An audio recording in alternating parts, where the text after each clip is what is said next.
প্রিয় শিক্ষার্থীরা কেমন আছো তোমরা সবাই? আশা করি সবাই অনেক বেশি ভালো আছো। খেলা কিন্তু শুরু হয়ে গেছে। এই থাম্বনেলটা দেখে যারা আগে ভিডিও দেখেছো তারা তো জানো ভাইয়া যে ভাইয়া তোমাদের টেস্টের আগে পদার্থবিজ্ঞান, সাধারণ গণিত, উচ্চতর গণিত সম্পূর্ণ ফ্রিতে শেষ করে দিচ্ছি। কোন রুটিন অনুযায়ী বলো? কোন রুটিন অনুযায়ী? এই রুটিন অনুযায়ী শেষ করে দিচ্ছি। আজকে থেকে কিন্তু তোমাদের খেলা শুরু। ক্লাস তোমরা এই ফার্স্ট ক্লাসটা কোনটা করতেছো বলো তো? এই যে স্যাটারডে যে ফিজিক্স ক্লাসটা আছে 7টা বাজে ফিজিক্স ক্লাসটা করতেছো। এরপরে রাত্রে 9টা বাজে কিন্তু আবার জেনারেল ম্যাথ ক্লাসটা আপলোড হবে। বুঝতে পারছো? এইভাবে তোমাদের রুটিন অনুযায়ী প্রত্যেকদিন ক্লাসগুলো কিন্তু আপলোড হবে।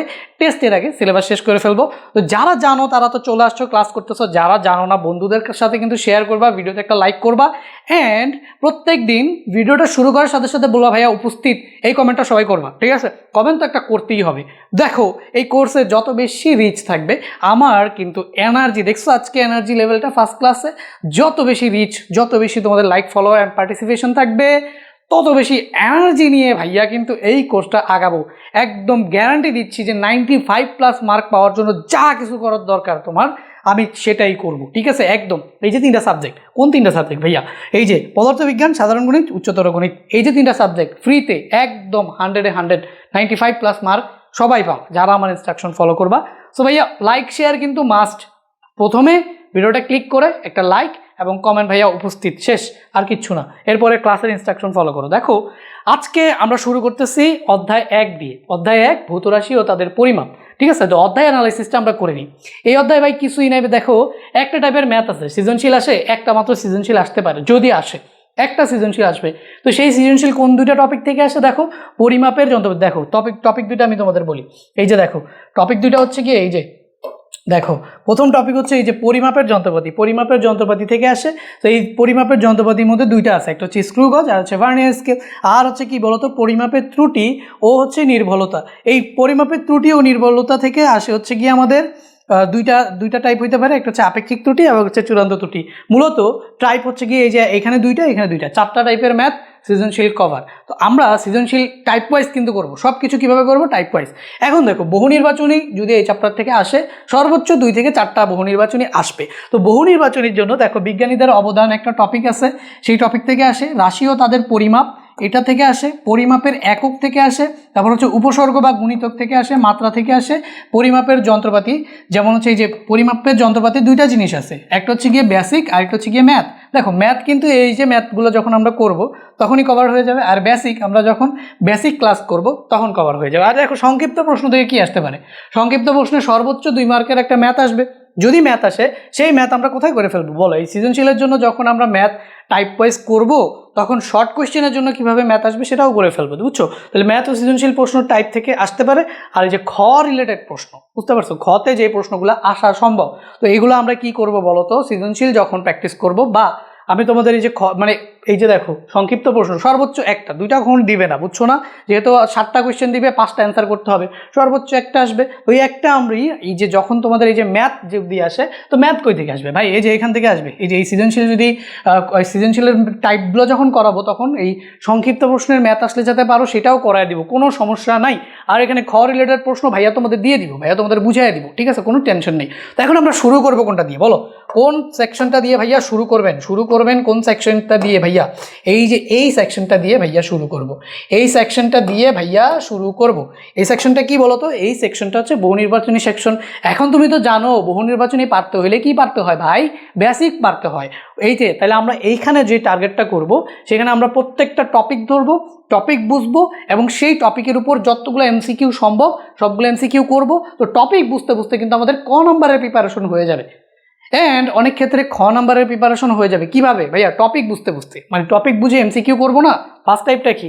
টপিক বুঝবো, এমসিকিউ করবো। তো ওই টপিক বুঝতে বুঝতে সৃজনশীলের অনেক কনসেপ্ট এই বহু নির্বাচনী টাইপগুলোতেই কি হয়ে যাবে? কভার হয়ে যাবে। আর এখানে দেখো সংক্ষিপ্ত প্রশ্ন, এখানে কি আছে? সংক্ষিপ্ত প্রশ্ন যখন আমরা আলাদাভাবে কি করব, দেখো যেই যে আমাদের আগে বহু নির্বাচনী পার্টটা যখন শেষ করে ফেলবো, তখন আমরা যে টাইপ ভিত্তিক সৃজনশীল যখন করব, তখন হচ্ছে কি আমরা ওই যে সংক্ষিপ্ত প্রশ্নগুলো আছে সেগুলোকেও করে ফেলবো। একদম মনোযোগ দিয়ে ক্লাসটা করবা। তো আজকে আমরা শুরু করি। এই যে বিজ্ঞানীদের অবদান, আজকে এই এতটুকু পার্ট করতে করতেই আমাদের আশা করি যে আজকে ক্লাসটা এইটা দিয়েই আমরা কভার করে ফেলতে পারবো। সেটা কি ভাইয়া? বিজ্ঞানীদের অবদান, মানে কোন বিজ্ঞানী কি অবদান রাখছে সেটার বেসিকটা আমরা বুঝবো। এরপর হচ্ছে আমরা ওই রিলেটেড তোমার সৃজনশীলগুলো বা বহু নির্বাচনীগুলো করবো। এখান থেকে তো সৃজনশীল আসে না, বহু নির্বাচনী আসে, আর ক নাম্বারও আসে না, খুবই রেয়ার। ক নাম্বারে কি আসে তা তো ভাইয়া বলবো, ঠিক আছে না? এই চ্যাপ্টারগুলো এইটা যখন পড়াবো তখনই বলবো যে ক নাম্বারের জন্য কি কি তোমার পড়তে হবে, আর যা যা পড়তে হবে সব স্লাইডেই তুমি পাবা, ঠিক আছে? এরপরে তোমার যদি মন চায় ভাই বইটা আমি একবার রিডিং পড়বো, পড়ো। আর আমি যদি তোমার মন চায় বই পড়বো না, কোনো সমস্যা নেই, সব কিছু এই একটা স্লাইডের মধ্যে ইনক্লুড করবো। দেখো কি করি এইখানে, দেখো প্রথমেই আসি যে পদার্থবিজ্ঞান কি। ক নম্বরের প্রশ্ন আসার পসিবিলিটি খুব কম। তারপর যদি আমাদের চেয়ে বসে তাহলে দেখো আমরা জাস্ট বলবো কি, দেখো বিজ্ঞানের যে শাখায় পদার্থ ও শক্তি, দেখো আমরা কি জানি পদার্থ কি বলতো? পদার্থ কি মানে যা আমরা হচ্ছে যা দেখি চোখে আশেপাশে আমাদের যা আছে, বা পদার্থের যে সংজ্ঞা, যার ভর আছে অথবা জায়গা দখল করে, ঠিক আছে না? এবং যার ভর আছে, জায়গা দখল করে এবং বল প্রয়োগে কি করে, বাধার সৃষ্টি করে। তো সেগুলোকে আমরা কি বলি? পদার্থ বলি না? যেমন এই যে ধরো এই যে কলমটা একটা পদার্থ, এই যে আমাদের চারপাশে বাতাস আছে, তো বাতাস একটা পদার্থ। তো এরকমভাবে পদার্থের সাথে শক্তির যে সম্পর্ক, পদার্থের সাথে যে শক্তির সম্পর্ক সেটা নিয়ে যে আলোচনা করে সেটাকে আমরা বলি পদার্থবিজ্ঞান। তো দেখো বিজ্ঞানের যে শাখা পদার্থ আর শক্তি এবং এই দুইয়ের মাঝে যে অন্তঃক্রিয়া, মানে পদার্থের সাথে শক্তির যে পারস্পরিক অন্তঃক্রিয়া, এইসব বিষয় নিয়ে আলোচনা করে বা বোঝার চেষ্টা করে, সেটা হচ্ছে আমাদের পদার্থবিজ্ঞান। এখন পদার্থবিজ্ঞানের মূল লক্ষ্য, এটা এমসিকিউতে আসতে পারে। পদার্থবিজ্ঞানের মূল লক্ষ্য হচ্ছে কি, পর্যবেক্ষণ করা, পরীক্ষণ করা, বিশ্লেষণের আলোকে বস্তু ও শক্তির রূপান্তর, সম্পর্ক উদ্ঘাটন এবং পরিমাণগতভাবে তা প্রকাশ করা। এই হচ্ছে কি আমাদের পদার্থবিজ্ঞানের উদ্দেশ্য। তো এই উদ্দেশ্যগুলো একটুখানি দেখে নিতে পারো, এই যে সংজ্ঞাটা একটুখানি পড়ে নিবা, যে পদার্থবিজ্ঞান কাকে বলে, এই সংজ্ঞাটা একটুখানি পড়ে নিবা, তাই না? তো এখানে কি বলছে, বিজ্ঞানের যে শাখা পদার্থ আর শক্তি এবং এই দুইয়ের মাঝে যে অন্তঃক্রিয়া তা বোঝার চেষ্টা করে, পদার্থ এবং শক্তি এবং তাদের মধ্যে যে অন্তঃক্রিয়া তা বোঝার চেষ্টা করে, তাকেই আমরা কি বলতেছি বলো তো? পদার্থবিজ্ঞান। আশা করি বুঝতে পারছো। এখন আমাদের গঠন এবং পাঠের সুবিধা বা বোঝার সুবিধার্থে পদার্থবিজ্ঞানকে দুইটা ভাগে ভাগ করা হয়, ঠিক আছে? এটার ইংলিশ আমি তোমাকে বলি, একটা হচ্ছে কি আমাদের তোমার ক্লাসিক্যাল ফিজিক্স, আরেকটা হচ্ছে মডার্ন ফিজিক্স। তো ক্লাসিক্যাল ফিজিক্স যেটা, সেটা হচ্ছে পুরোনো দিনের ফিজিক্স, সেটাকে আমরা বলতেছি হচ্ছে চিরায়ত পদার্থবিজ্ঞান। মানে পদার্থবিজ্ঞান যখন আলোচনা শুরু হচ্ছিল তখন আর কি এই মানে পদার্থের যে বিষয়গুলো নিয়ে, যেমন হচ্ছে বল, তারপর হচ্ছে গিয়ে তোমার বেগ, ত্বরণ, সরণ, মন্দন, মানে এই যে বেসিক জিনিসগুলো এখানে লেখা আছে, দেখো বলবিজ্ঞান, শব্দবিজ্ঞান, তাপ ও তাপগতি বিজ্ঞান, বিদ্যুৎ ও চৌম্বক বিজ্ঞান, মানে এইসব সাধারণ বিষয়গুলো নিয়ে যেটা আলোচনা করতো আগেরকার দিনে, তখন এটা আমরা ব্যবহার করতাম চিরায়ত পদার্থবিজ্ঞান, বা হচ্ছে আমরা ক্লাসিক্যাল ফিজিক্স বলি এটাকে ইংলিশে, বুঝতে পারছো?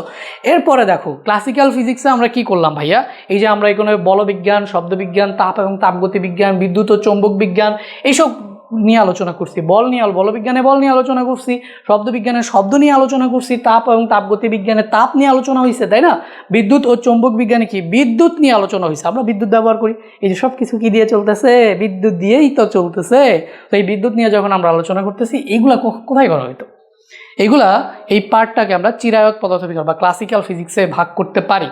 বাট দেখো মডার্ন ফিজিক্স কই থেকে আসছে? এই যে যেমন ধরো আমাদের এই যে নিউক্লিয়াস, ধরো পরমাণুর ভিতরে নিউক্লিয়াসের ভিতরে আছে ইলেকট্রন, প্রোটন, নিউট্রন, এই যে বা এই টাইপের যেই বিজ্ঞানগুলো, তো দেখা গেছে যে ওদের যেই কার্যক্রম, হ্যাঁ, এইসব মানে ছোট্ট ছোট্ট পার্টিকেলের যে শক্তি স্থানান্তর বা যে কার্যক্রমগুলো, সেগুলো এই ক্লাসিক্যাল ফিজিক্স দিয়ে ব্যাখ্যা করা যায় না। তো তখন চলে আসছে কি বলতো, আধুনিক পদার্থবিজ্ঞান বা হচ্ছে মডার্ন ফিজিক্স। তো মডার্ন ফিজিক্স পরবর্তীতে দেখো আমাদের যে কোয়ান্টাম বলবিজ্ঞান, ম্যাক্স প্লাঙ্ক আমাদের কি দিছিল, কোয়ান্টাম তত্ত্ব দিছিল না? তো এই যে কোয়ান্টাম বলবিজ্ঞান নামে একটা পোর্শন আছে, এবং আমাদের যেই আপেক্ষিক তত্ত্ব কে দিছিল, আইনস্টাইন কি দিছিল, আপেক্ষিক তত্ত্ব। এই দুইটা জিনিস মানে হচ্ছে কোয়ান্টাম বলবিজ্ঞান এবং আপেক্ষিক তত্ত্ব। আজানোর জন্য একটু পজ রাখছিলাম, যেটা বলতেছিলাম, দেখো কোয়ান্টাম বলবিজ্ঞান এবং আপেক্ষিক তত্ত্ব এই দুইটা থিওরি ব্যবহার করেই পদার্থবিজ্ঞানের যে শাখাটা গড়ে উঠেছিল সেটাই হচ্ছে আমাদের কি আধুনিক পদার্থবিজ্ঞান।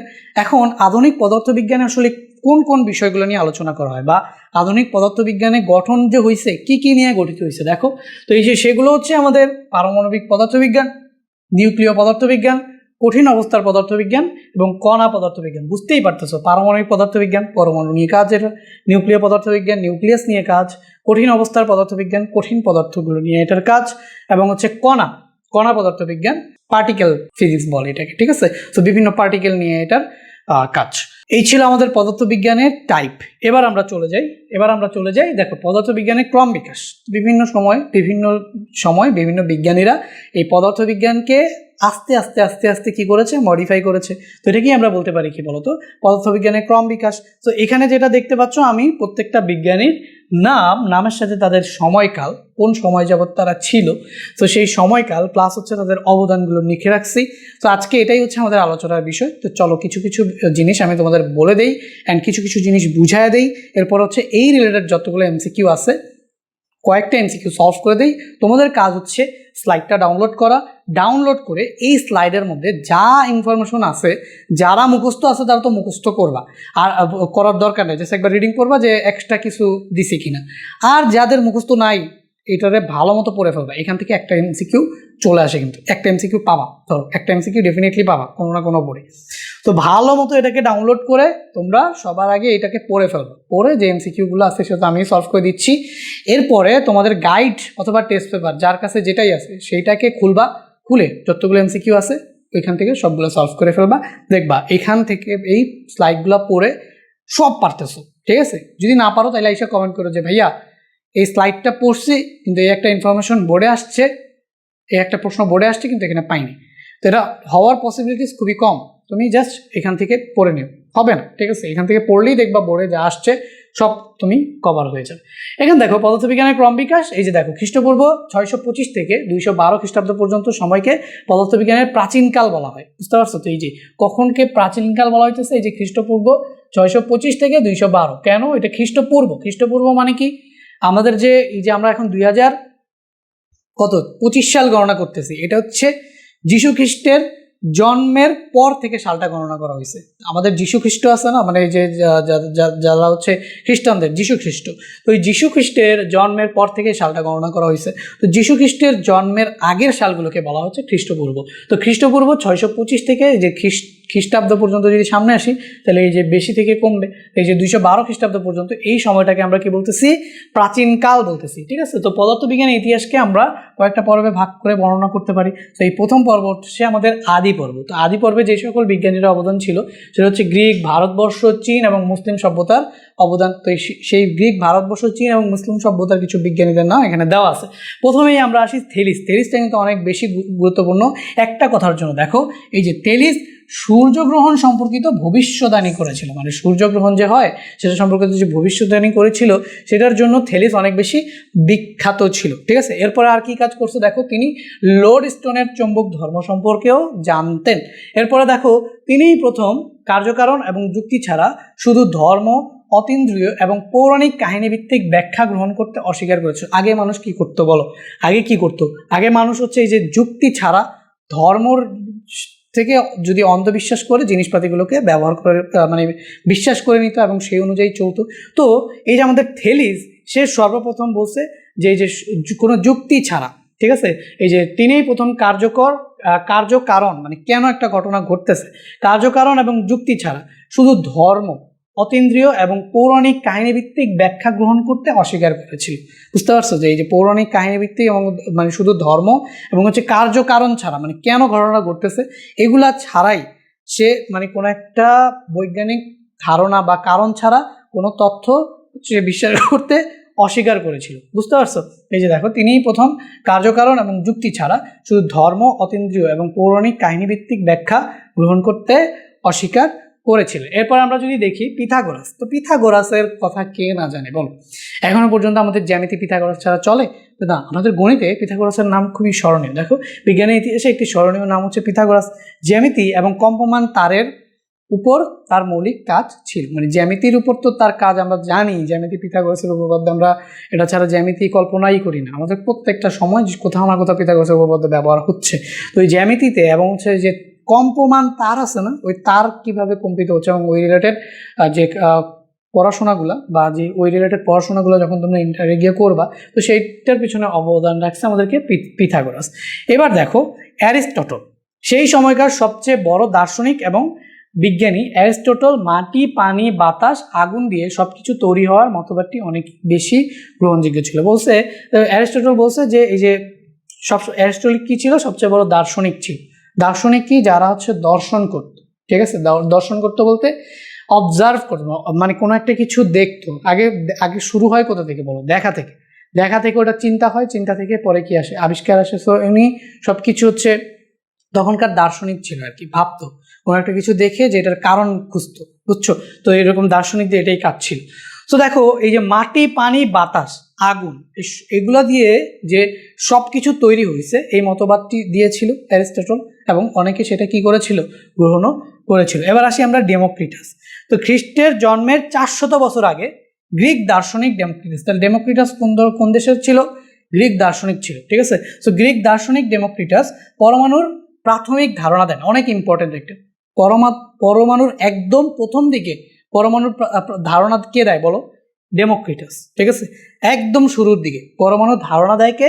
ডেমোক্রিটাস। তাহলে গ্রিক দার্শনিক ডেমোক্রিটাস সর্বপ্রথম পরমাণুর ধারণা দেয়। ওকে, এরপর দেখো প্রথম ধারণা দেন যে পদার্থের অবিভাজ্য একক আছে, যার নাম দেওয়া হয়েছিল অ্যাটম।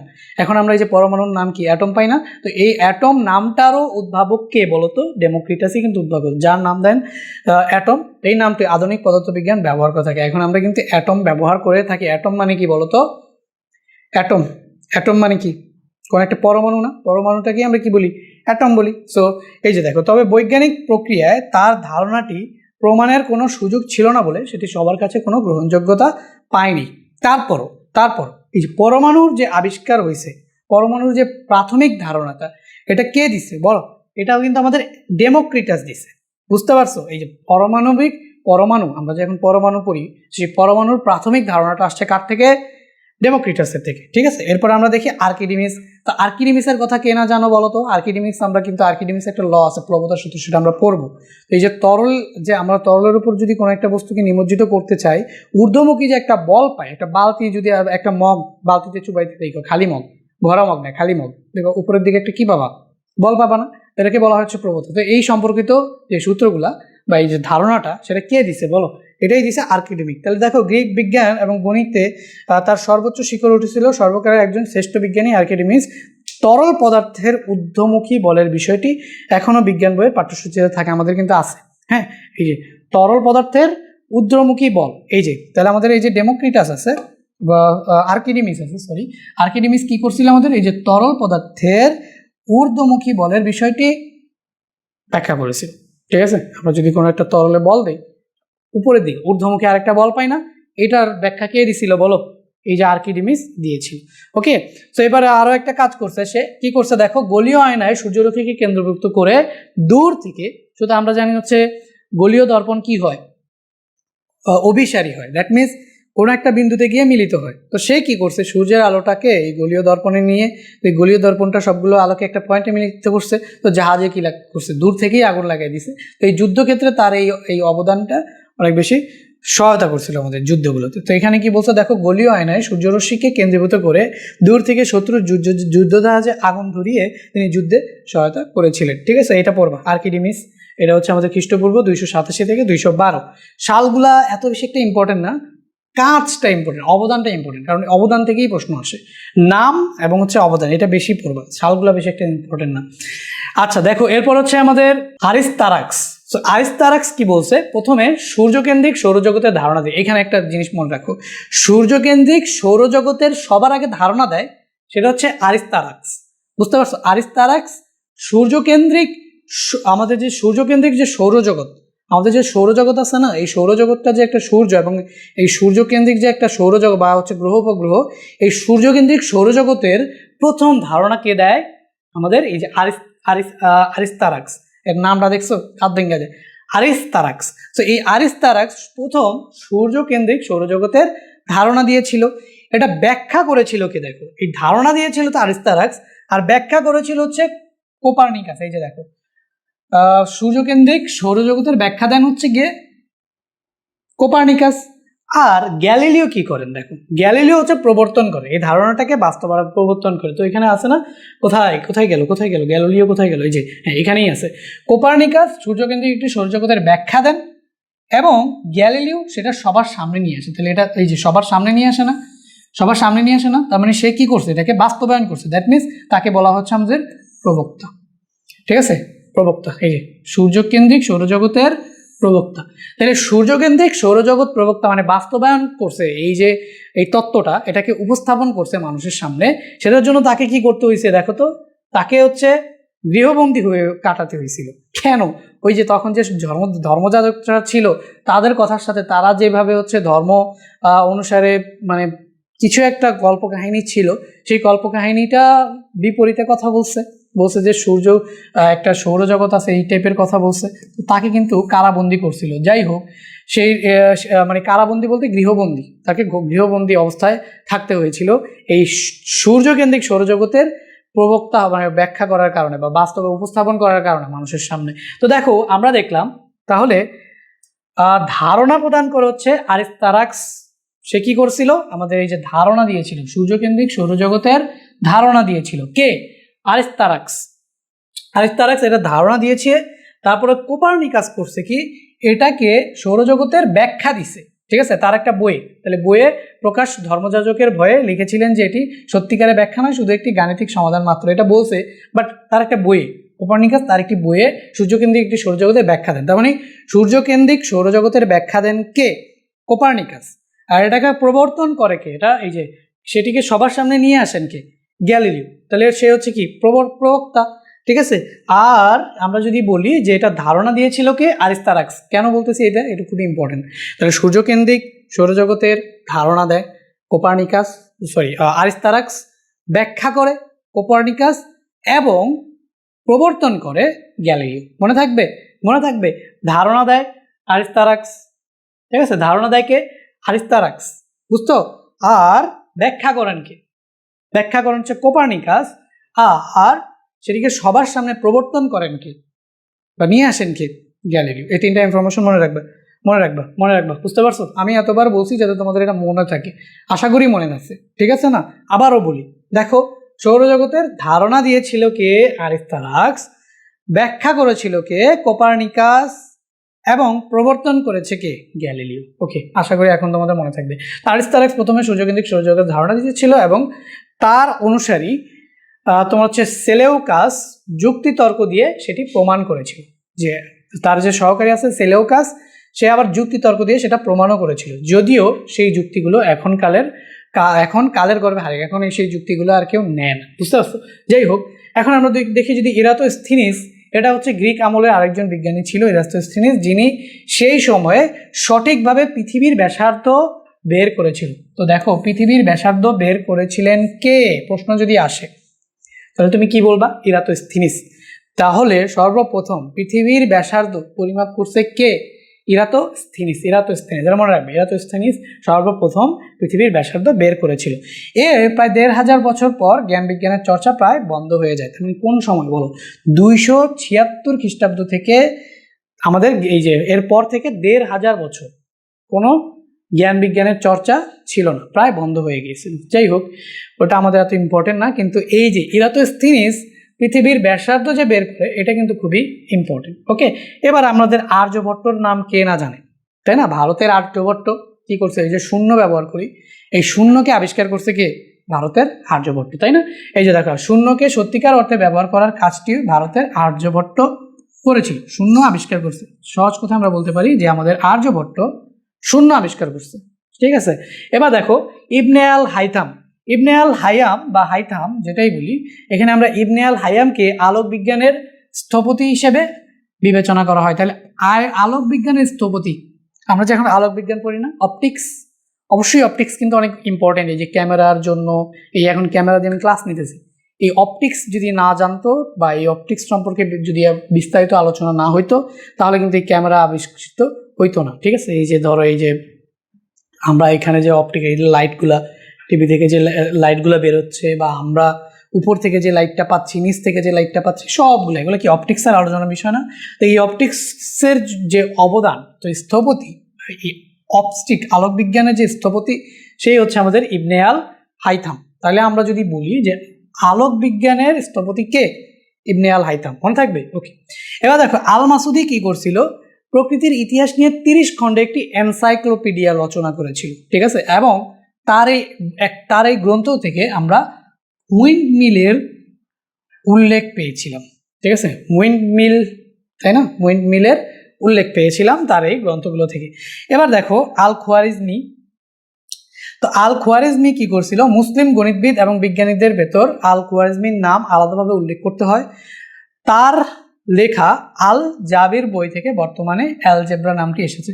আমরা ইউজ করি না অ্যালজেব্রা, অধ্যায় 3 নাম কি, বীজগণিতিক রাশি, বা যেটাকে আমরা ইংলিশে বলি অ্যালজেব্রা। তো এই অ্যালজেব্রা কোন বইটা থেকে আসছে দেখো তো, আল জাবির বই থেকে অ্যালজেব্রা নামটি এসেছে, বুঝতে পারছো? আল জাবির নাম থেকে, তার লেখা আল জাবির বই থেকে বর্তমানে অ্যালজেব্রা নামটি এসেছে। আচ্ছা, তো গেল এটা। এবার আমরা আসি ওমর খৈয়াম। তো ওমর খৈয়ামের নাম সবাই কবি হিসেবে জানে, কিন্তু তিনি ছিলেন উঁচু মাপের একজন গণিতবিদ, জ্যোতির্বিদ এবং দার্শনিক। এখানে পড়ার মতো তেমন কিছু নাই। সো এবার দেখো শেন কুয়োর। তো চীনা গণিতবিদ ও বিজ্ঞানীরা পদার্থবিজ্ঞান নিয়ে অনেক কাজ করেছে, তাদের মধ্যে শেন কুয়োর নামটি উল্লেখ করা যায়, যিনি চুম্বক নিয়ে কাজ করেছেন। তাহলে শেন কুয়োর কি নিয়ে কাজ করেছে? চুম্বক নিয়ে কাজ করেছে।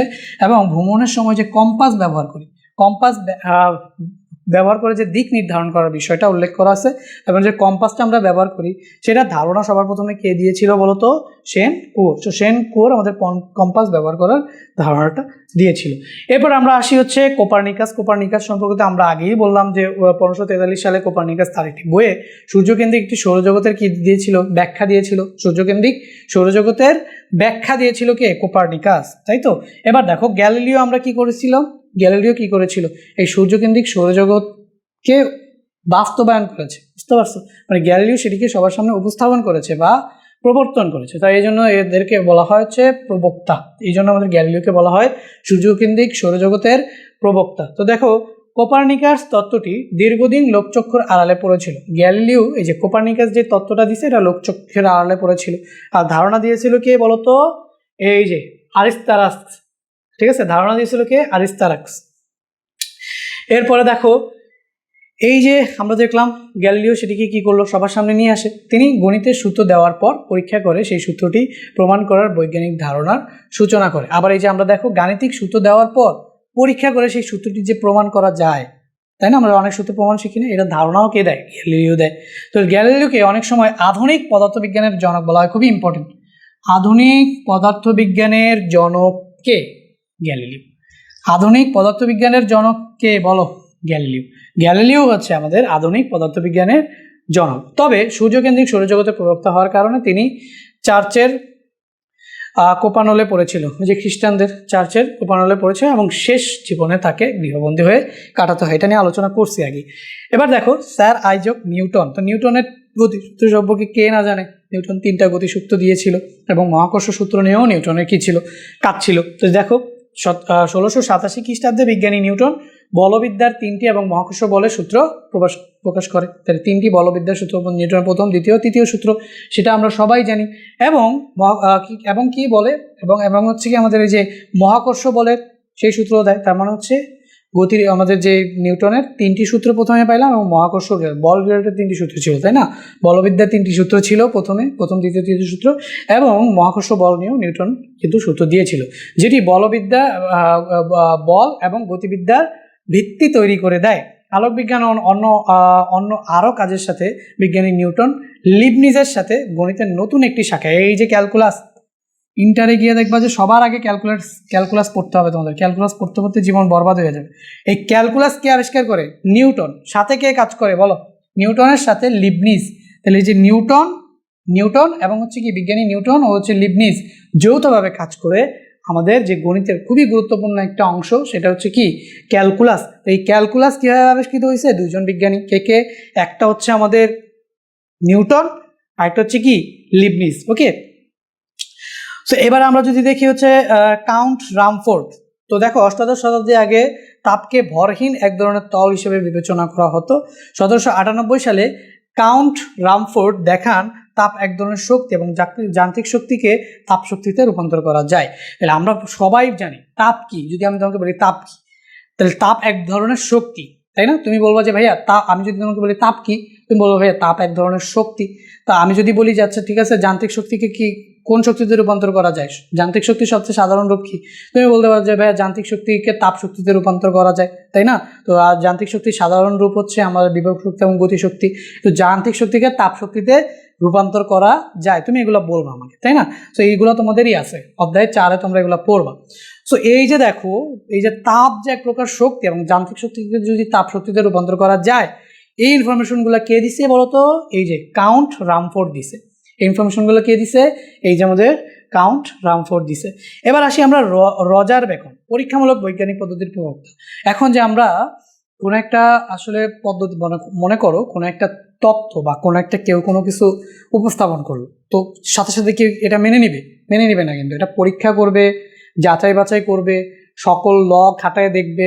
যদি দেখে না সব দিক থেকে এটা গ্রহণযোগ্যতা পেয়েছে, তখনই কিন্তু পরীক্ষা নিরীক্ষার মাধ্যমে সব কিছু অ্যাপ্লাই করে যখন গ্রহণযোগ্যতা পাবে, তখনই আমরা ওটাকে একটা সূত্র হিসেবে বা একটা ল হিসেবে মেনে নিব, তার আগে কিন্তু নিব না। পরীক্ষামূলক বৈজ্ঞানিক পদ্ধতির যে প্রবক্তা সে হচ্ছে রজার বেকন। রজার বেকনই পরীক্ষামূলক বৈজ্ঞানিক পদ্ধতিটার প্রবর্তন করেছিল, যেটা আমরা এখন সবসময় ইউজ করি। পরীক্ষামূলক বৈজ্ঞানিক পদ্ধতি ছাড়া কোনো তত্ত্ব এখন গ্রহণ করা হয় না। আচ্ছা দেখো, এবার আমরা আসি ভন গুয়েরিক বায়ু পাম্প। যেটা বায়ু পাম্প আবিষ্কার করেন কে? ভন গুয়েরিক। তো সবাই আমরা ইউজ করি না বায়ু পাম্প ইউজ করে পানি তোলা হয় না? সো এইগুলা হচ্ছে আবিষ্কার করেছে ভন গুয়েরিক। এরপর দেখো কুলম্বের কথা কে না জানে? কুলম্বের কথা তোমরাও জানো, তাই না? এই যে আহিত চার্জের মধ্যে যে আকর্ষণ বিকর্ষণ বল, এগুলো আবিষ্কার করছে কে? কুলম্ব। তাহলে দেখো 1778 সালে কুলম্ব বৈদ্যুতিক চার্জের ভেতরকার বলের জন্য সূত্র আবিষ্কার করে। দুইটা চার্জ স্থির তড়িৎ, তোমরা দেখো একটা অধ্যায় আছে, অধ্যায় 10, এখানে তোমরা পড়বে। তো এখানে আমরা দেখি যে কুলম্ব সূত্র দিয়েছিল, আমরা ওই সূত্রটা কুলম্বের সূত্রের নামে পড়ি, ঠিক আছে? 1778 সালে কুলম্ব বৈদ্যুতিক চার্জের ভেতরকার বলের জন্য সূত্র আবিষ্কার করে, তার এই সূত্রটার নামই হচ্ছে কি? কুলম্বের সূত্র। এবার আসি আমরা লর্ড কেলভিন। তো এখন এই যে তাপগতিবিদ্যা নিয়ে কেলভিনের অনেক কাজ রয়েছে। দেখো, অনেক বিজ্ঞানী গবেষণার উপর ভিত্তি করে লর্ড কেলভিন 1850 সালে তাপগতিবিদ্যা তোমার হচ্ছে তাপ গতিবিজ্ঞানে, যেটাকে ইংলিশে হচ্ছে থার্মোডাইনামিক্স, ঠিক আছে, থার্মোডাইনামিক্সের দুটি গুরুত্বপূর্ণ সূত্র দিয়েছিলেন। তার মানে এই যে লর্ড কেলভিন থার্মোডাইনামিক্সের দুটো সূত্র দিয়েছে।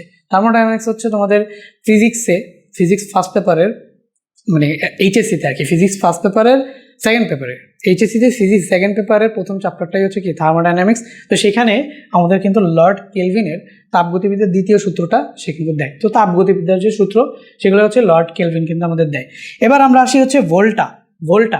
আমরা যে বৈদ্যুতিক ব্যাটারি দেখি না, ব্যাটারি ইউজ করি, এই ব্যাটারি আবিষ্কার করছে কি? ভোল্টা। 1800 সালে ভোল্টা বৈদ্যুতিক ব্যাটারি আবিষ্কার করার পর বিদ্যুৎ নিয়ে নানা ধরনের গবেষণা শুরু হয়। তাহলে ব্যাটারি আবিষ্কার করছে কে? ভোল্টা। ইম্পর্টেন্ট আছে, ঠিক আছে? ব্যাটারি আবিষ্কারক কে? ভোল্টা। এবার দেখো অরস্টেড। তাহলে দেখো 1820 সালে অরস্টেড দেখান বিদ্যুৎ প্রবাহ দিয়ে চৌম্বক তৈরি করা যায়। তাহলে বিদ্যুৎ দিয়ে যে চৌম্বক তৈরি করা যায়, যেমন এই যে ফ্যান কিভাবে চলে? বিদ্যুৎ থেকে চৌম্বক হয়, চৌম্বক হয়ে আকর্ষণ বিকর্ষণের কারণে এটা ঘুরতে থাকে, বুঝতে পারছো?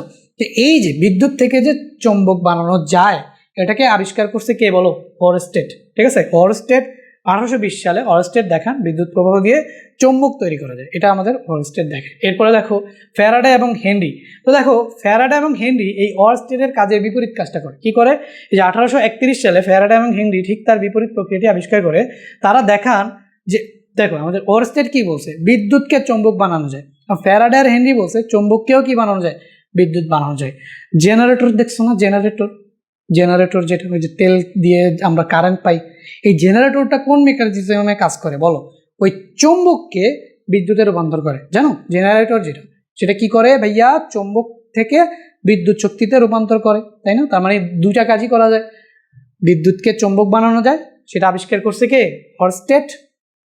আর চৌম্বককে বিদ্যুৎ বানানো যায়, সেটা আবিষ্কার করছে কে? ফ্যারাডে এবং হেনরি। দেখো 1831 সালে ফ্যারাডে এবং হেনরি ঠিক তার বিপরীত প্রক্রিয়াটা আবিষ্কার করে। তারা দেখান চৌম্বক ক্ষেত্রের পরিবর্তন করে বিদ্যুৎ তৈরি করা যায়। ফ্যারাডের তড়িৎ বলরেখার ধারণা, এই যে তড়িৎ বলরেখার ধারণাও কিন্তু কি? ফ্যারাডে দেয়। তাই ফ্যারাডের কাজ কি বলো? ফ্যারাডে হেনরি কি কি কাজ করছে? ফ্যারাডে দুইটা কাজ করছে। একটা হচ্ছে চৌম্বক ক্ষেত্রের পরিবর্তন, চৌম্বক থেকে বিদ্যুৎ বানানো যায়, সেটাও বলছে। আর ফ্যারাডে তড়িৎ বলরেখার কনসেপ্টে স্থির তড়িতে তোমরা শিখবা। তো এই তড়িৎ বলরেখার যে ধারণাটা দেন, সেটাই হচ্ছে আমাদের কি? Faraday Henry. এবার ইয়ং আসলে একটা দ্বিচির পরীক্ষা আছে, মানে আলোর যে একটা তরঙ্গ ধর্ম আছে, সেটা আমাদের কে আবিষ্কার করে? ইয়ং আবিষ্কার করে। দেখা 1801 সালে ইয়ং পরীক্ষার মাধ্যমে আলোর তরঙ্গ ধর্মের আমাদের প্রমাণ করে দেখিয়েছে, ঠিক আছে? প্রমাণ করে রেখেছিলেন। তো আমরা বুঝতে পারি যে 1801 সালে আমাদের ইয়ং আলো যে একটা তরঙ্গ, তড়িৎচুম্বক তরঙ্গ, সেটা হচ্ছে আমাদের কে আবিষ্কার, আলো যে তরঙ্গ ধর্ম সেটা হচ্ছে আমাদের ইয়ং আবিষ্কার করে। এখন জেমস ক্লার্ক ম্যাক্সওয়েল। তো এখন আমরা দেখছি যে এই যে ম্যাক্সওয়েল কি করছিল বলো, ম্যাক্সওয়েলের একটা তত্ত্ব আছে যেটা শক্তি বিকিরণ তত্ত্ব নামে পরিচিত। তো এই যে দেখো 1864 সালে ম্যাক্সওয়েল তার বিখ্যাত ম্যাক্সওয়েল সমীকরণ দিয়ে পরিবর্তনশীল বিদ্যুৎ ও চৌম্বক ক্ষেত্রকে একই সূত্রের মাঝে নিয়ে এসে দেখান যে আলো আসলে একটি বিদ্যুৎ চৌম্বক তরঙ্গ। তো আলো যে একটা বিদ্যুৎ বা তড়িৎ চৌম্বক তরঙ্গ সেটা আমাদের কে আবিষ্কার করে, ম্যাক্সওয়েল। তো ম্যাক্সওয়েলের তত্ত্ব অনুসারেই আমরা কি জানতে পাই, আলো একটা তড়িৎ চৌম্বক তরঙ্গ। এরপরে দেখো বিদ্যুৎ ও চৌম্বক আলাদা কিছু নয়, আসলে এ দুটি একই শক্তির দুটি ভিন্ন রূপ। এই কথাটাও বলছে কে, জেমস ক্লার্ক ম্যাক্সওয়েল। তো ম্যাক্সওয়েলের তত্ত্ব দিয়েই আমরা কি পাইতেছি বলতো, আলো যে একটা তড়িৎচুম্বক তরঙ্গ সেটা আমরা কি ধারণা পাইতেছি কিসের তত্ত্ব থেকে, ম্যাক্সওয়েলের তত্ত্ব থেকে। আবার দেখো রোমার বৃহস্পতির একটি উপগ্রহের গ্রহণ পর্যবেক্ষণ করে আলোর বেগ পরিমাপ করে। বৃহস্পতি একটা উপগ্রহ আছে না, ওইটার একটা গ্রহণ মানে সূর্যগ্রহণ পর্যবেক্ষণ করে আলোর বেগ সে কি করে, নির্ণয় করে কে, রোমার। তাহলে বৃহস্পতি পর্যবেক্ষণ করে আলোর বেগ নির্ণয় করে কে, রোমার। ঠিক আছে। এবার আমরা আসি ডাল্টন।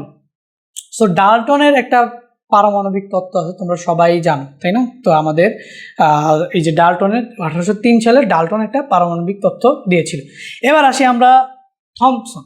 ঠিক আছে, তো আমরা জানি থমসন ইলেকট্রন আছে না, পরমাণুর ইলেকট্রন, তো এই ইলেকট্রনটা আবিষ্কার করে কে, থমসন। তাহলে দেখো 1897 সালে থমসন সেই পরমাণুর ভেতরে ইলেকট্রন আবিষ্কার করে। ডাল্টন পারমাণবিক তত্ত্ব দেয়, সেই পারমাণবিক তত্ত্বের পরমাণুর ভেতর থাকে কি, ইলেকট্রন। তো এই ইলেকট্রন আবিষ্কার করে কে, থমসন। আর প্রোটন আবিষ্কার করে, পরমাণুর ভেতরে কি ইলেকট্রন এবং প্রোটনও থাকে, প্রোটন আবিষ্কার করে কি, রাদারফোর্ড। প্লাস রাদারফোর্ড একটা পরমাণু মডেল আচ্ছা আমাদের দিয়েছিল, সৌরজগৎ কেন্দ্রিক একটা মানে সৌরজগতের মতো একটা পরমাণু মডেল, সেটা কি দিয়েছিল, রাদারফোর্ড দিয়েছিল। তো 1911 সালে রাদারফোর্ড দেখিয়েছে পরমাণুর কেন্দ্রে খুবই ক্ষুদ্র নিউক্লিয়াসে পজিটিভ চার্জগুলো থাকে। সেটাকে কি বলছিল, নিউক্লিয়াস বলছিল না রাদারফোর্ড। কিন্তু দেখা গেল নিউক্লিয়াসকে ঘিরে ঘুরন্ত ইলেকট্রন মডেলটি কোনোভাবে ব্যাখ্যা করা যায় না। এটা আমাদের আবার হচ্ছে ম্যাক্সওয়েল এটার কি ধরছিল, ভুল ধরছিল। কারণ বিদ্যুৎ চৌম্বকীয় সূত্র অনুযায়ী এই অবস্থায় ইলেকট্রন তার শক্তি বিকিরণ ও নিউক্লিয়াসের ভেতরে পড়ে যাবে, কিন্তু বাস্তবে তা কখনো ঘটে না। তো ম্যাক্সওয়েলের তত্ত্ব অনুসারে দেখছি যে আমরা এটা আসলে ভুল, রাদারফোর্ডের যে পরমাণু মডেলটা সেটার হচ্ছে ব্যাখ্যা ম্যাক্সওয়েলের তত্ত্ব অনুযায়ী দিতে পারতেছিল না। যাক, এবার আমরা দেখি ম্যাক্স প্লাঙ্ক। তাহলে প্লাঙ্ক দিয়েছিল কি, কোয়ান্টাম তত্ত্ব। তাহলে কোয়ান্টাম তত্ত্ব আবিষ্কার করছিল কি, প্লাঙ্ক, যা ব্যবহার করে কৃষ্ণবস্তুর বিকিরণ ব্যাখ্যা করা সম্ভব হয়। কৃষ্ণবস্তু কি বলো, কৃষ্ণবস্তু হচ্ছে এমন একটা বস্তু যা সব ধরনের আলোকে কি করে, শোষণ করে নেয়। তো ওই বস্তুটা কোনো আলো তারা বিকিরণ করে না, তো কিছু আলো যেটা বিকিরণ করে সেই বিকিরণের ব্যাখ্যাটা কে দেয়, ম্যাক্স প্লাঙ্কের তত্ত্ব। ঠিক আছে, এই যে প্লাঙ্কের যে কোয়ান্টাম তত্ত্ব আছে সেটা কৃষ্ণ বস্তুর যে বিকিরণ সেটা কি করে, ব্যাখ্যা করে। ওকে, এবার আমরা আসি নিলস বোর। বিজ্ঞানী বোর পরমাণুর স্থিতিশীলতা ব্যাখ্যা করার জন্য কোয়ান্টাম তত্ত্ব ব্যবহার করে। কোয়ান্টাম তত্ত্ব আবিষ্কার করে ম্যাক্স প্লাঙ্ক, আর বোর সেটাকে ব্যবহার করে। আর বোরও একটা কি পারমাণবিক মডেল দেয়, তাই না, সেটাকে আমরা বলি বোরের পারমাণবিক মডেল। এবার আমরা দেখি সত্যেন্দ্রনাথ বসু। তাহলে সত্যেন্দ্রনাথ বসু 1924 সালে কোয়ান্টাম তত্ত্ব ধারণা ব্যবহার করে বিকিরণ সংক্রান্ত কোয়ান্টাম সংখ্যায়ন তত্ত্ব প্রদান করে। তাহলে এই যে দেখো কোয়ান্টাম তত্ত্বের ধারণা ব্যবহার করে বিকিরণ সংক্রান্ত কোয়ান্টাম সংখ্যায়ন তত্ত্ব প্রদান করে কে, নিলস বোর। ওকে, এই জন্য বিজ্ঞানী বসুকে কোয়ান্টাম সংখ্যায়ন তত্ত্বের জনক হিসেবে অভিহিত করা হয় এবং তার অবদানের স্বীকৃতিস্বরূপ এক শ্রেণীর মৌলিক কণাকে বোজন নাম দেওয়া হয়। এই যে বোজন পার্টিকেলটা আবিষ্কার করে কে, বিজ্ঞানী সত্যেন্দ্রনাথ বসু। এটা আমরা দেখলাম। আর কত আছে, বেশি নেই।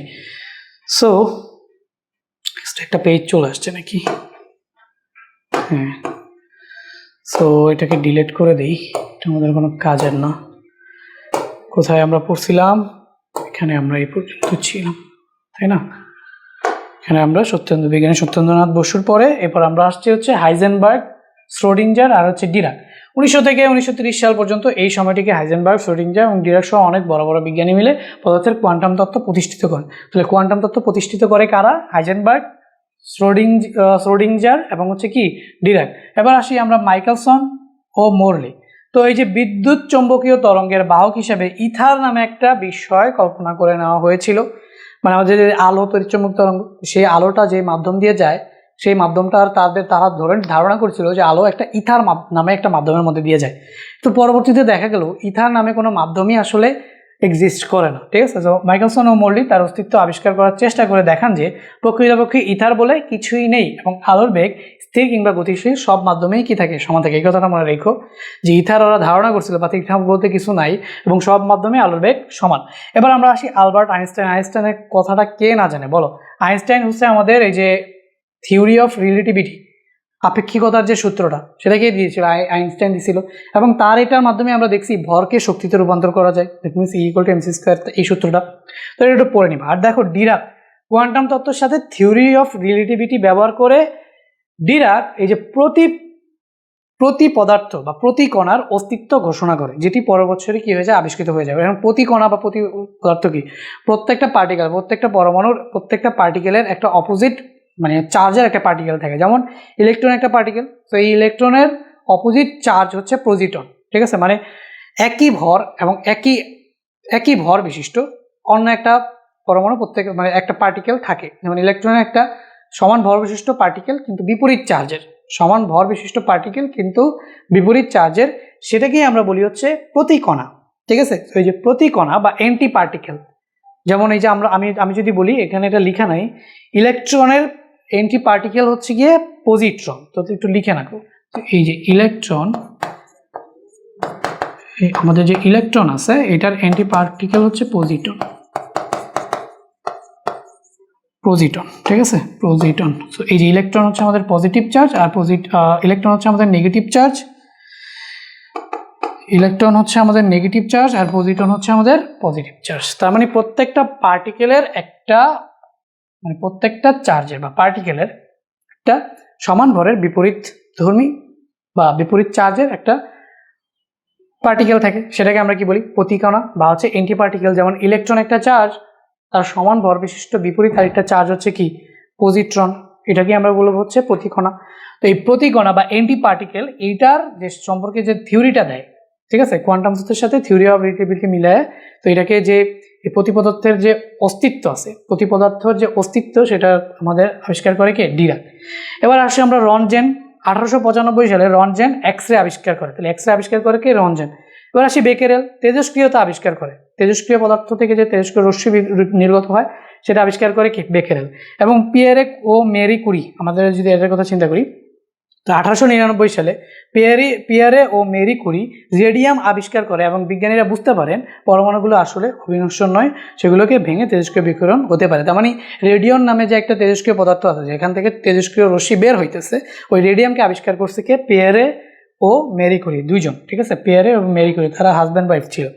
এবার দেখো আমরা সাম্প্রতিক পদার্থবিজ্ঞানে যদি আসি, স্ট্যান্ডার্ড মডেল ব্যবহার করে মৌলিক কণাগুলোর ভর ব্যাখ্যা করা সম্ভব নয় বলে ভরের জন্য হিগস বোসন নামে একটি নতুন কণার অস্তিত্ব ভবিষ্যদ্বাণী করা হয়। 2013 সালে পরীক্ষাগারে হিগস বোসনকে শনাক্ত করার ঘটনাটিকে তাত্ত্বিক পদার্থবিজ্ঞানে বিরাট সাফল্য হিসেবে ধারণা করা, একটু পড়ে নিবা। এবার দেখো হাবল কি করছিল, আমাদের যে হাবল আছে 1924 সালে, ঠিক আছে, 1924 সালে দেখিয়েছিল বিশ্ব ব্রহ্মাণ্ডের সবগুলো গ্যালাক্সি একে অন্য থেকে দূরে সরে যাচ্ছে। একটা বিগ ব্যাং থিওরি আছে। সো এই বিগ ব্যাং থিওরিতে দেখা গেছে যে যখন এই বিগ ব্যাং থিওরিতে আমাদের যে বিস্ফোরণটা হয়েছিল, মহাবিস্ফোরণ, ওই মহাবিস্ফোরণের পর থেকে সবগুলো পদার্থ মানে সবগুলো গ্রহ উপগ্রহ একটা আরেকটা থেকে কি হয়ে যাচ্ছে, দূরে সরে যাচ্ছে এবং এটা চলতেই আছে। সো এই ধারণাটা কে দিয়েছিল, হাবল।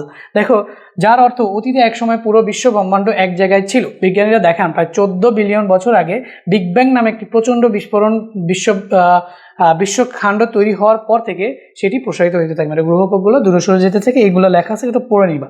এরপর আমরা আসি জগদীশ চন্দ্র বসুর অবদান। তো জগদীশ চন্দ্র বসুর এখানে যা যা লেখা আছে সবগুলো একটুখানি তোমরা পড়ে নিবা, যেহেতু টাইম খুব কম। 1895 সালে তিনি প্রথমবারের মতো বেতারের দূরবর্তী স্থানে রেডিও সংকেত পাঠিয়ে দেখান। এই বেতার সর্বপ্রথম রেডিও ফ্রিকোয়েন্সি ব্যবহার করে এক জায়গা থেকে আরেক জায়গার তথ্য পাঠান, যেটার মাধ্যমে রেডিও আবিষ্কৃত হয়েছে।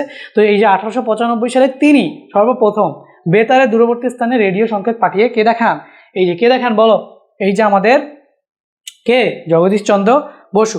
তো এই যে গবেষণার ক্ষেত্রেও তার বড় অবদান আছে। তিনি প্রথম বিদ্যুৎ চৌম্বকীয় বিকিরণের তরঙ্গ দৈর্ঘ্যকে মিলিমিটার পর্যায়ে প্রায় 5 মিলিমিটারে নামিয়ে আনতে সক্ষম, তরঙ্গ দৈর্ঘ্যটাকে অনেক কমিয়ে ফেলে আর কি। এবার দেখো জগদীশচন্দ্র বসু রেডিও সংকেতকে শনাক্ত করার জন্য অর্ধপরিবাহী জংশন ব্যবহার করে, এটা অনেক ইম্পর্টেন্ট। তো রেডিও সংকেতকে শনাক্ত করার জন্য অর্ধপরিবাহী জংশন আবিষ্কার করে কে? জগদীশচন্দ্র বসু। এই আবিষ্কারকে পেটেন্ট করে বাণিজ্যিক সুবিধা নেওয়ার পরিবর্তে তিনি সেটি সবার জন্য উন্মুক্ত করে। পেটেন্ট মানে কি?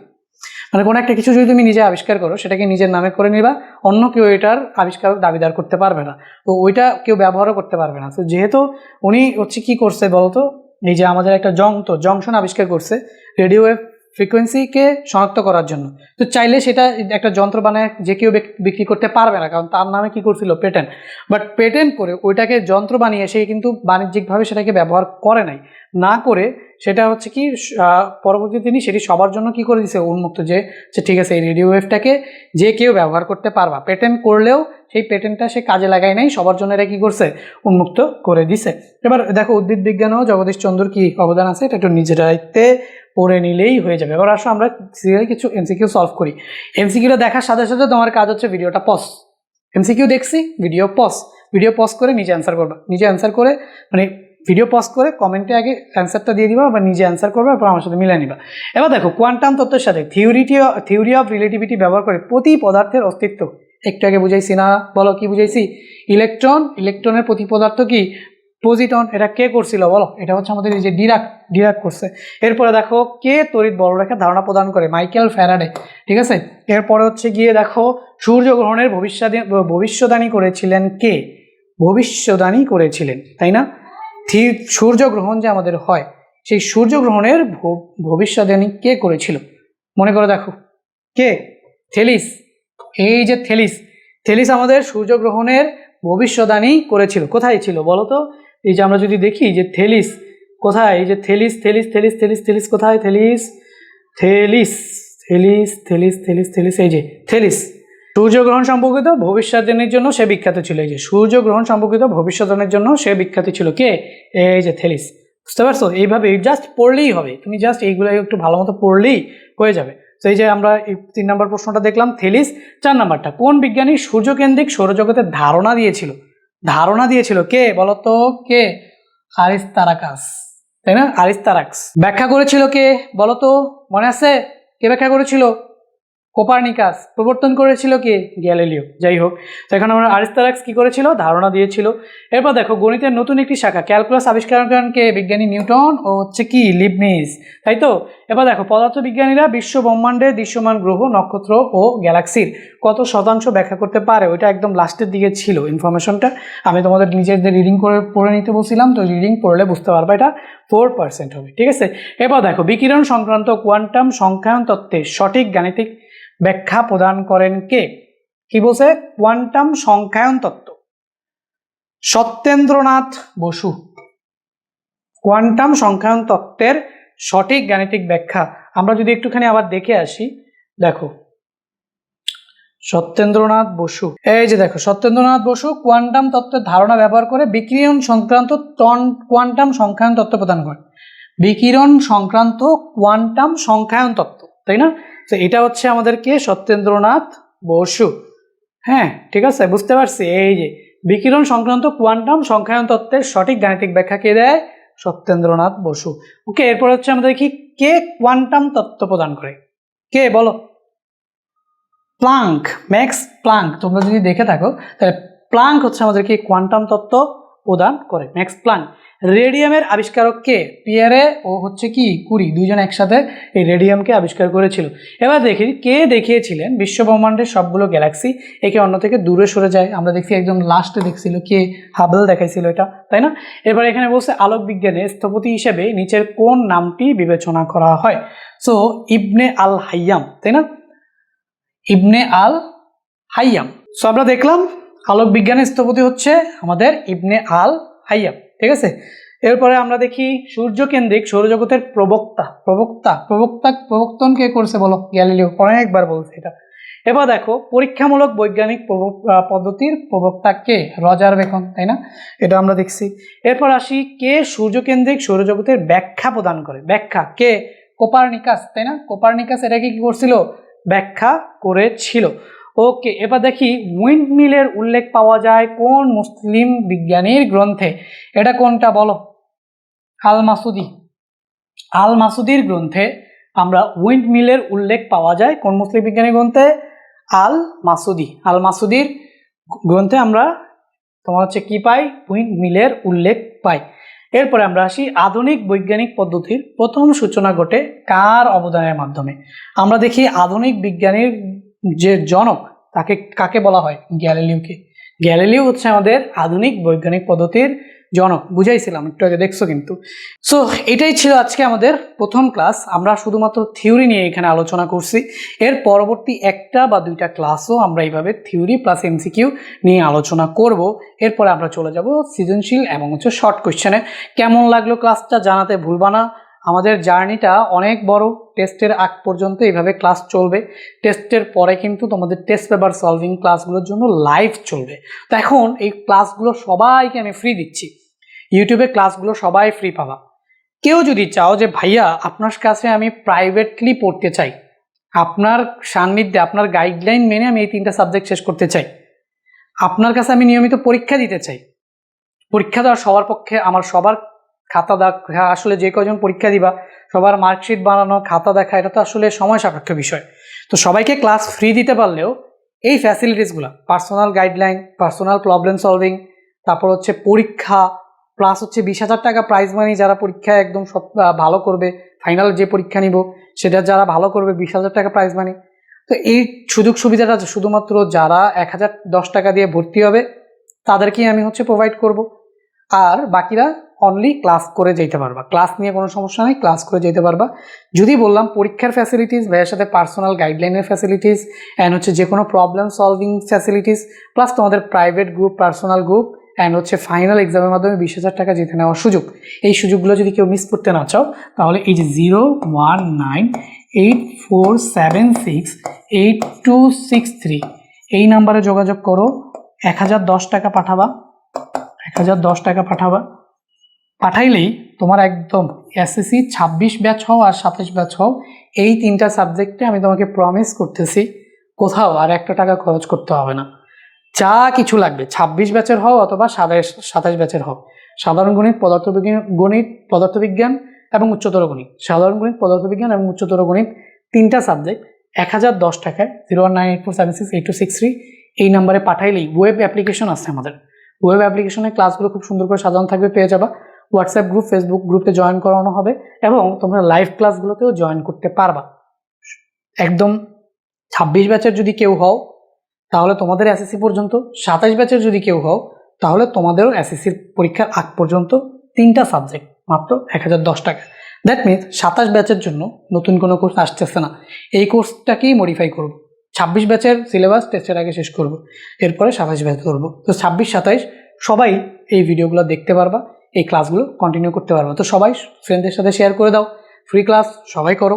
যদি মনে চায় ভাইয়ের সাথে পার্সোনালি জয়েন হবা, 1,010 টাকা, তোমার পুরো লাইফে আর কোনো টাকা পয়সা খরচ করতে হবে না এই সাবজেক্টগুলোর জন্য, ঠিক আছে? ফ্রি ক্লাসগুলো করতে থাকো, যদি ভালো লাগে পরীক্ষাগুলো দিতে চাও, তার সাথে যুক্ত হতে চাও, পাঠাই দিই, ঠিক আছে? পাঠাই এই নাম্বারে যোগাযোগ করলেই তোমাদের ওয়েবসাইটে জয়েন করে দেওয়া হবে, গ্রুপগুলোতে জয়েন করে দেওয়া হবে, আর আমার সাথে তো যোগাযোগ করতেই পারবা। সবাই ভালো থাকবে, দেখা হবে পরবর্তী ভিডিওতে, ততক্ষণ পর্যন্ত আল্লাহ হাফেজ।